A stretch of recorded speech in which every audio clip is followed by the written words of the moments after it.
DLB Network, a place for gamers.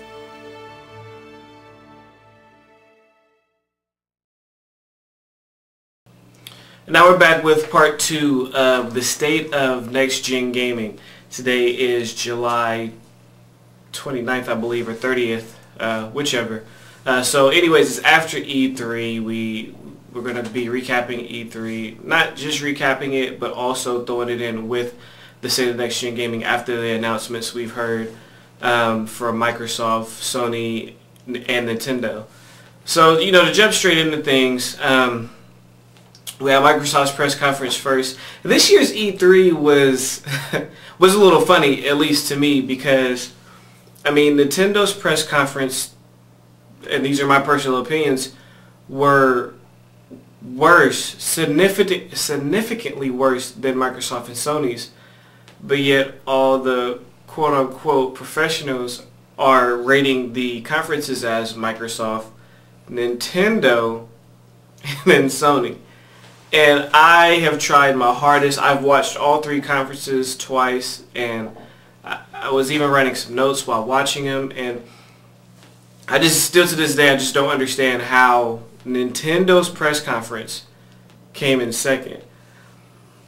I mean, call me a fanboy, call me what you want to call me, but somebody explain to me how Wii Sports Resort and what other crap did the Wii Speak and the Motion Plus, and how did all I don't know. But anyways, to get into my perception of this year's E3 is it was like Microsoft and Sony flip-flopped, and Nintendo press conference to me just flopped altogether. There was no huge announcements. There was nothing there. Their conference was freaking dead. The conference was basically them demoing their games, sitting up on stage looking corny, trying to play as a family, and that annoying lady talking about, look at me, I'm smiling. And do you know why I'm smiling? She was so irritating. They could have kept, somebody should have went up stage and said, slapped the shit out of her and said, smile now. That's what they should have did. But when I said that Microsoft and Sony flip-flop, if you watch both of their conferences, it's kind of funny because at Microsoft conference, their main focus was casual games and JRPGs. And Sony's conference was shooters. So, I mean, I just sit back and I laugh because that to me is so funny. And it shows like what both companies are trying to do. It's like Microsoft's trying to chase Sony and Sony's trying to chase Microsoft. And I mean, if you don't think so, the proof is in the pudding. Look at Microsoft's press conference. Microsoft's press conference was some casual games, their casual lineup with JRPGs. When do we ever see stuff like that on an Xbox system, period? That's like normally something that you would see Sony talking about with, you know, all the JRPGs that they have, and, you know, somewhat of the casual games and stuff like that. But you have Sony focusing on shooters, so it just shows both companies role reversing. Like, Microsoft is trying to get those fans that Sony has and vice versa. Like, Sony's trying to show that, hey, we can be a hardcore system also. Here's our shooters. And Sony and Microsoft's like, hey, Japan, look, we can deliver some JRPGs. Here's what we have to offer. So a lot of people felt that the Final Fantasy jumping over to the Xbox 360 day and date was an actual shocker. And like I've said in many of these videos and podcasts and everything else, is if it's not by Sony, it is not an exclusive. So honestly, if Metal Gear was ported over to the 360, don't be shocked, because that title is not Sony's. It's not published by Sony. It's not developed by Sony. So Konami can do whatever they want to do. But something that I want to express to people who are stressed out and like freaked out, and I'm curious to see what happens. Like, they're getting Final Fantasy day and date. I'm curious to see, like, to me, that still doesn't prove anything yet. Will it sell on the Xbox 360? Because all the RPGs that have came out on the Xbox, nothing from... Here, let me put it to you like this. Metal Gear Solid. Metal Gear Solid came out on the original Xbox. If you don't believe me, go look it up. Metal Gear came out on the original Xbox. Its sales were horrible.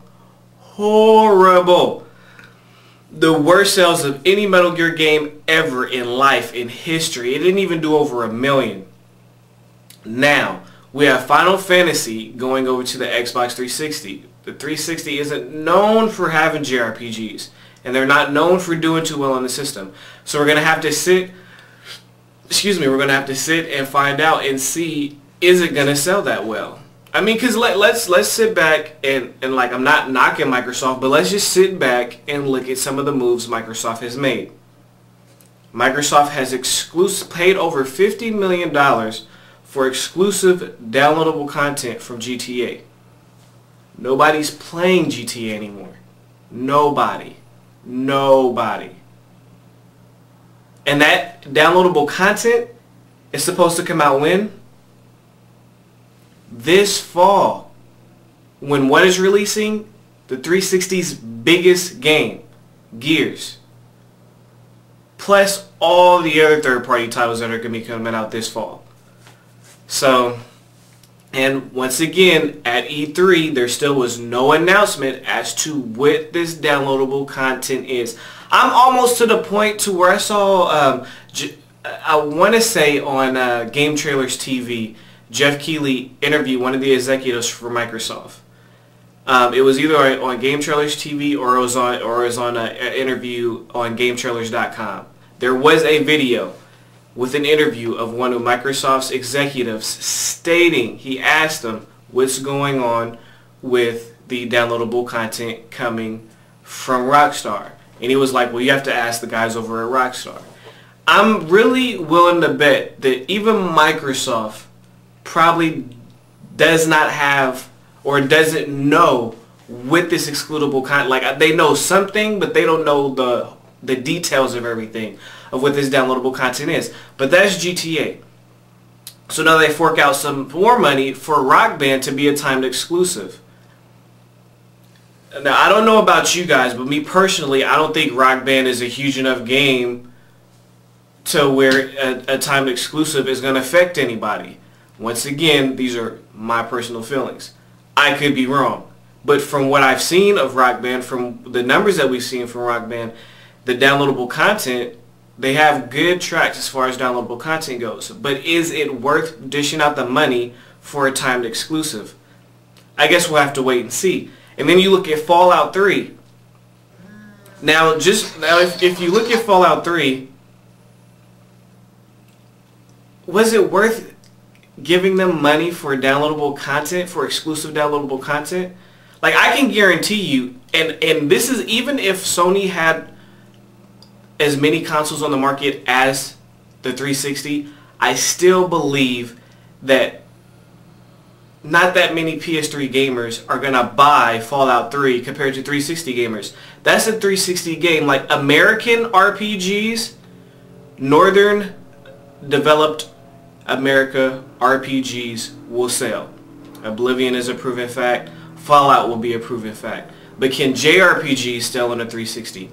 That is the question, and that's what we're going to find out once those games are out. Once again, their biggest announcement, but we still don't know for Microsoft what the hell is coming next year. From Nintendo and Sony, from Nintendo we know somewhat of what's coming coming next year for Nintendo. Sony, we know what they're offering next year, but still for the 360, we do not know. And I wrote an article a long time ago, you know, what's coming out next year. We still don't know. After Gears, we know that there's like 3 or 4 Halo titles coming, whenever those are coming, and so you guys go check out the blog, DLB-Network Part 3 will be coming soon, and the forums for the website also will be up soon. Make sure you guys check out the podcast, dlb.podomatic.com. Thank you guys for the support. Part 3 will be coming soon. Thanks.